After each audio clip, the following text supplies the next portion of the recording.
What are you going to pick? Oh, we've already done that. Oh, this is one. Is there actually any money left in this industry anymore? Yes, of course there is. I think there's still loads of money left in this industry. Do you know what? Someone actually on my TikTok yesterday commented on this and she was like, well, I've been a therapist for 25 years. I love that. And I've won X amount of awards and I'm out of here because the industry is dying like pubs. Are you feeling all right, love? I mean, I go to a pub that is heaving all the time, but it's all about positioning yourself.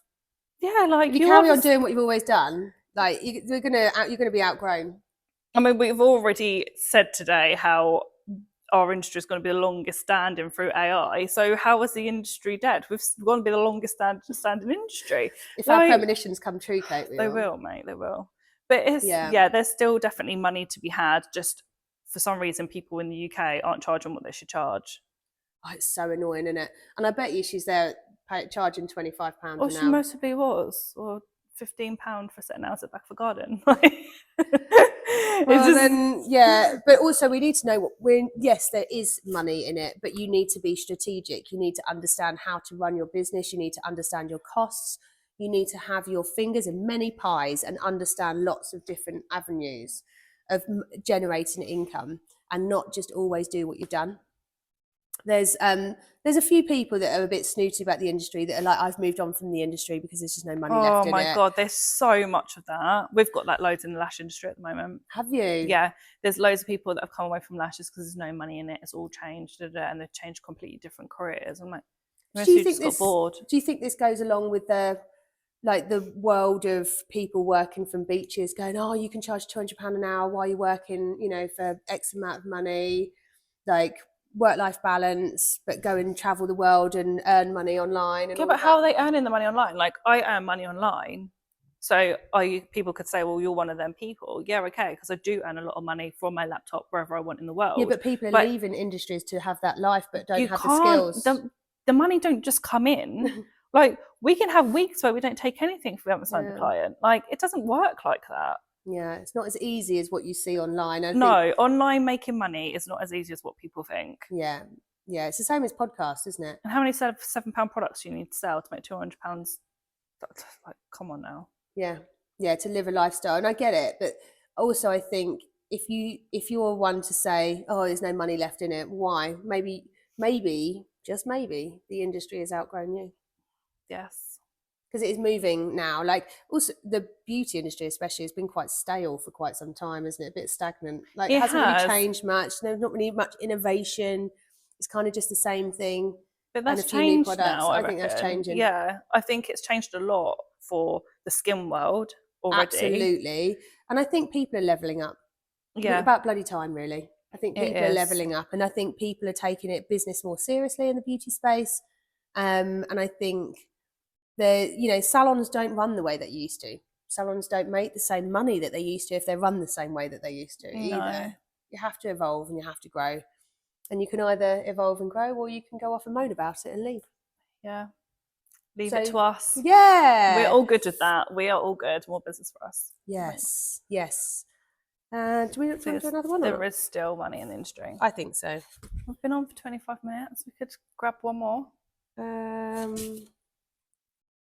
How do I set up a podcast, and is it worth it? Oh, if you want to do lots of free talks for a long, long time. How long have you had yours for? 6 years. We're nearly 200 episodes in. That's phenomenal. But at what stage did you start getting any kind of sponsorship? So sponsorship started around 3 or 4 years in. So before that point, obviously we don't get paid. And then when sponsorship comes in, then obviously we can get paid from it. And how many listeners do you need for sponsorship? That just depends on the person that's sponsoring. But then we will generate a lot of leads from our podcast. Yeah. So we know that someone will be listening, might have just stumbled across the podcast, found me, and then they might go on to coaching in the end. But I didn't do it for a money-making thing. I literally done it just to help people. That was my only goal, was just to help people. It wasn't, let's do a podcast to make some money. Not at all. It's great therapy. I love doing ours. But most podcasts finish at 7 episodes, isn't it? Is that the average? That people go to 7 episodes and go, oh, we're just not getting anything, so we'll just pack it in? Yeah, because it's a lot of graft, isn't it? It's a lot. And a lot of tech. Like, you have to be really good at tech. Yeah, and like obviously, unless like you're today, outsourcing, and then it costs you a fortune. Yeah, and like today we've been podcasting, and it's like my favourite days when I'm podcasting. Yeah, I'm knackered, mate. Yeah, because you've been talking all day. Knackered. And then I make you do this for free for you guys. We're all up for that. But yeah, it is a lot, and it's a lot of energy, it's a lot of tech, and it's a lot of money when you have a studio. Yeah, exactly. And then you can outsource it. I've met loads of people that outsource it, pay hundreds and hundreds of pounds for a podcast that's not making any money, but for the long-term goal of making money from I see this as like an asset though now. Like if I want to stop, I could stop, but there's still 200 episodes for people to get through. Like that's still going to be there for people to listen to. Yeah. It just will obviously end up dying down the charts, but it's still there. I can still send people to there to go, oh, this episode covers that problem. That's really cool. So it's an asset. So how many listeners do you have, Katie Godfrey? There's a lot. There's over like 40,000 now. So I remember you telling me in lockdown that Stephen Bartlett actually messaged you because you guys started your poddies at about the same time, didn't you? Yeah, how embarrassing though, because it's like, oh good. But no, I started listening to his when he first started. And so we had a few conversations back and forth, not really about his podcast, not about mine. But yeah, we have a little DM conversation going on. We still do. And then someone messaged me and they're like, how is Stephen following you? I was like, lockdown buddies. So what are your fave poddies other than your own ovs? It was Stephen Bartlett's, but not anymore. Why? It's all health. Yeah, some of it's really good. I love the investment guy. Yeah, I love anything to do with money and business. Yeah. The one with the investment one with what's his name, Daniel. Oh, I love Daniel Priestley's ones. Oh, I love him. Yeah, me too. We need to go to Ideas Fest. Oh, I need to tell you something about that actually. Oh, can't tell you now. Sorry, guys. But yeah, I love his when it's business. I prefer his old stuff. Yeah, I do. Obviously mine.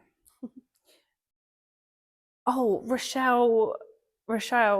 Is it Rochelle? Hulu? Yeah. Hers is so good. Is it? What's it about? It's just interviewing women founders. Like, is it?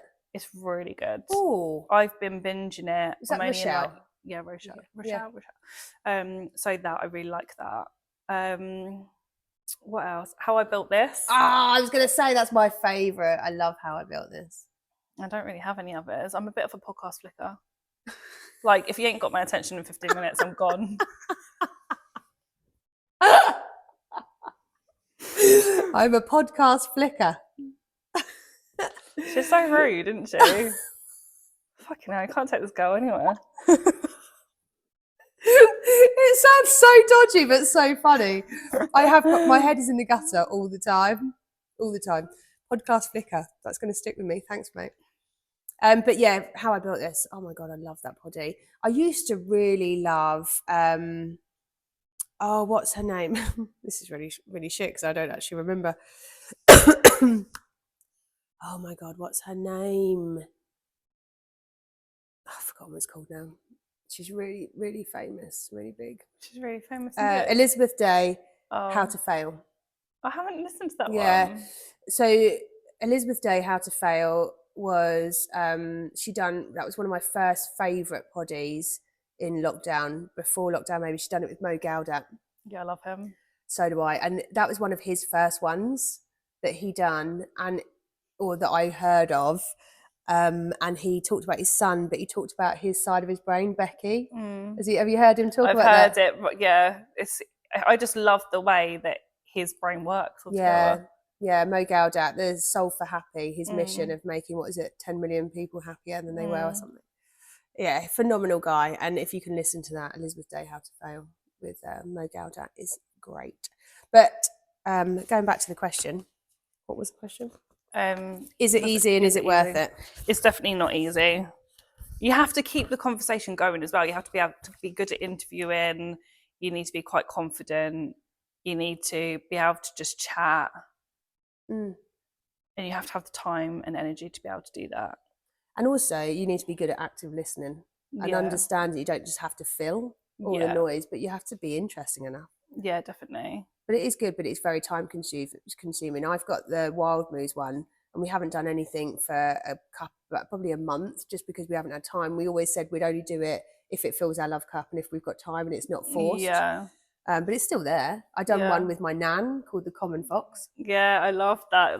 You done, was that just after lockdown, wasn't it? Yeah, so we done it because my nan always wanted an autobiography, and she's in her 80s, and I was like, why don't we just record it? And then it's out there in the universe. And it kind of made her a little bit famous in her village. It was hilarious. Oh, that's and so I still cute. get people going, are we going to have another season or what? Because that was brilliant. Aww. And we just went through my nan's life. We milestoned it and talked about different eras every time over 9 episodes, I think. Me and my sister interviewed her. And it was literally just a microphone, like a 360 AKG microphone in her living room. She sat in her throne in her chair, and me and my sister like on the floor chatting. We tried to film it, we tried to record it like that, and in the end I was like, it's not working. Let's just have a chat and record it and stick it on audio. Yeah. But then my kids can listen to it and stuff. Yeah, that's so nice. Yeah, that was really cool.